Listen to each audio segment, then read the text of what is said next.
Assalamualaikum warahmatullahi wabarakatuh. Kami dari kelompok 6 mata kuliah Sejarah Pendidikan Islam Klasik, Pertengahan dan Modern dengan anggota Nur Mahmudatun Nisa dengan NIM 201210337, Nuril Hidayati dengan NIM 201210338 dan Putri Najwa Nur Faita dengan NIM 201210357 akan mempresentasikan hasil diskusi makalah kelompok kami yang berjudul Konsep Pendidikan Islam pada Masa Dinasti Fatimiyah. Perkembangan ilmu pengetahuan pada masa Dinasti Fatimiyah. Perkembangan ilmu pengetahuan pada masa Dinasti Fatimiyah ini mencapai kondisi yang sangat mengagumkan yang disebabkan karena berkembangnya penerjemah dan penerbitan sumber-sumber pengetahuan dari bahasa asing, seperti bahasa Yunani, Persia, dan India ke dalam bahasa Arab yang banyak mendorong para wazir, sultan, dan umarok melahirkan tokoh-tokoh ilmu pengetahuan dan sastra. Para ulama mengklasifikasikan ilmu pengetahuan pada masa dinasti Fatimiyah ini ke dalam beberapa bidang ilmu pengetahuan. Yang pertama yaitu bahasa dan sastra. Yang kedua yaitu ilmu kedokteran. Yang ketiga yaitu syair, dan yang terakhir yaitu filsafat. Faktor-faktor yang mempengaruhi kemajuan ilmu pengetahuan pada dinasti Fatimiyah ini antara lain yaitu yang pertama, banyak ulama dan juga ilmuwan yang lahir dan populer pada masa dinasti Fatimiyah. Yang kedua yaitu banyaknya karya ilmiah yang dihasilkan. Yang ketiga, berkembangnya berbagai cabang ilmu, sehingga Kairo atau Mesir ini tumbuh menjadi kota yang dijuluki sebagai kota intelektual.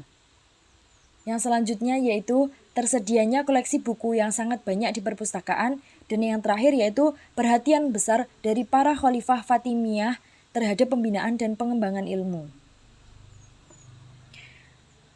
Poin kedua yaitu lembaga pendidikan pada dinasti Fatimiyah.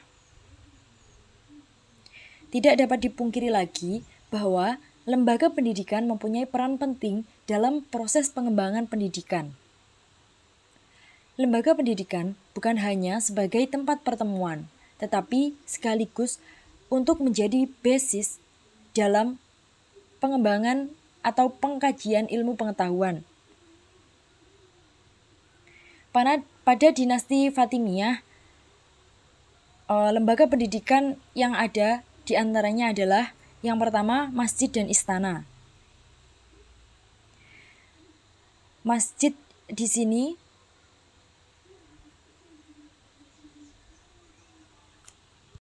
yang pertama yaitu masjid dan istana.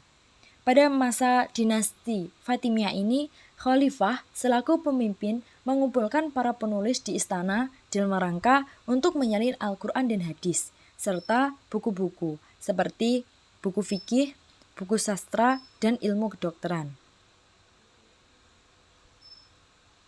Masjid ini digunakan sebagai tempat berkumpulnya para ulama fikih, terkhusus para ulama yang menganut mazhab Syiah Ismailiyah.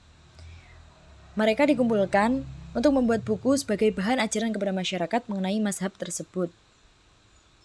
Yang kedua yaitu perpustakaan. Perpustakaan ini mempunyai peran sebagai lembaga pendidikan dalam hal penyebaran akidah Syiah di kalangan masyarakat. Perpustakaan terbesar dinamakan Dar al-Ulum yang masih memiliki keterkaitan dengan perpustakaan Baitul Hikmah.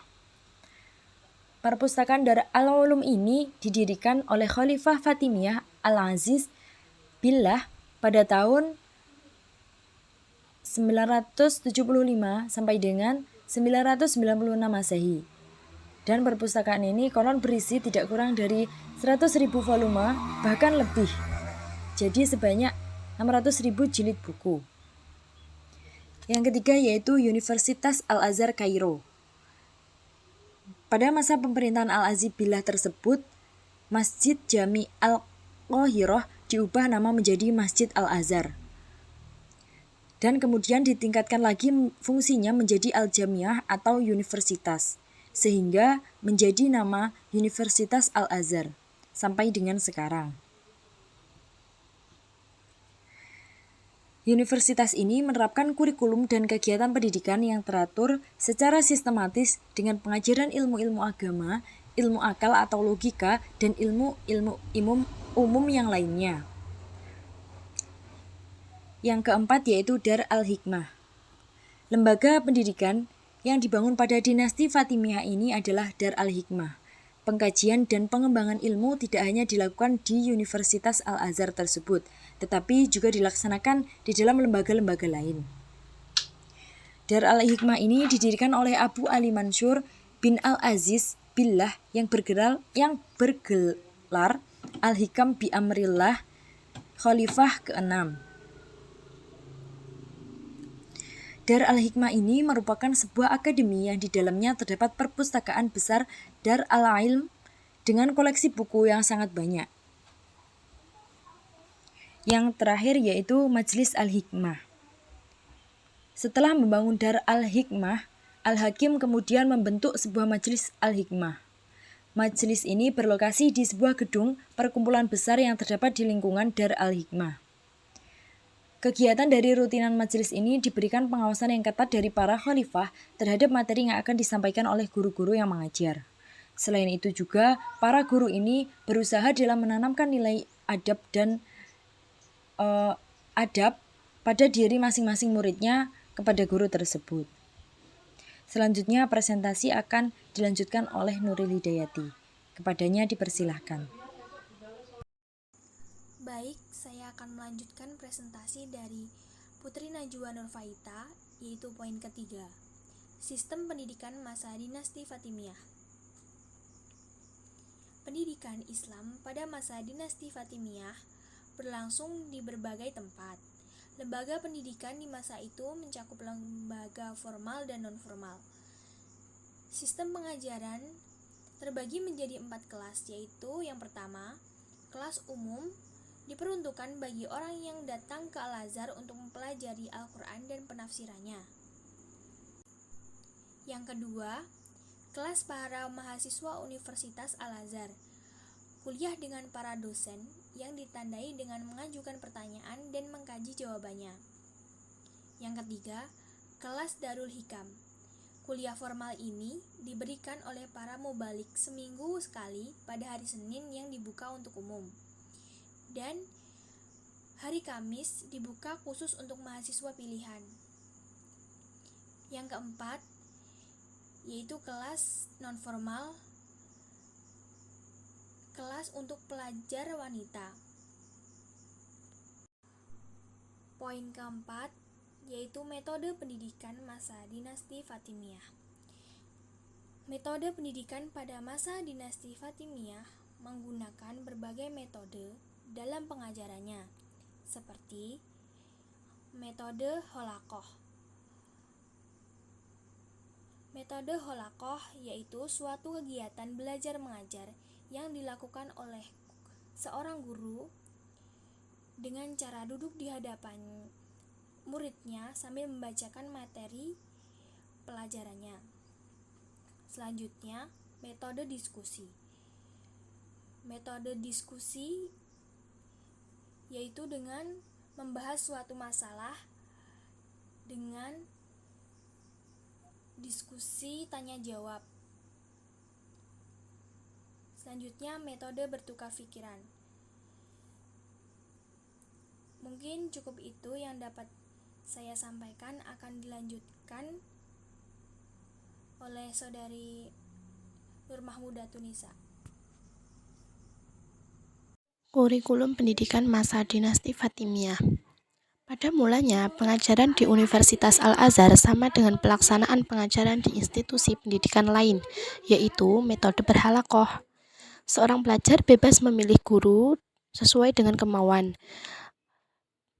Lalu, dengan metode lain yang sangat dikembangkan dalam proses pembelajaran antar siswa, yaitu metode diskusi. Seorang guru sebagai fasilitator untuk memberikan penajaman terkait materi yang didiskusikan. Sedangkan kurikulum yang dipakai di Al-Azhar pada mulanya fikih dan Al-Quran dan ilmu agama lainnya. Namun setelah berubah menjadi universitas, mulailah memasukkan disiplin ilmu umum seperti kedokteran, ilmu sejarah, ilmu hitung, logika, dan lain sebagainya. Kemudian analisis. Dinasti Fatimiyah yang berpusat di Mesir merupakan saingan dari dinasti Abbasiyah yang berpusat di Baghdad.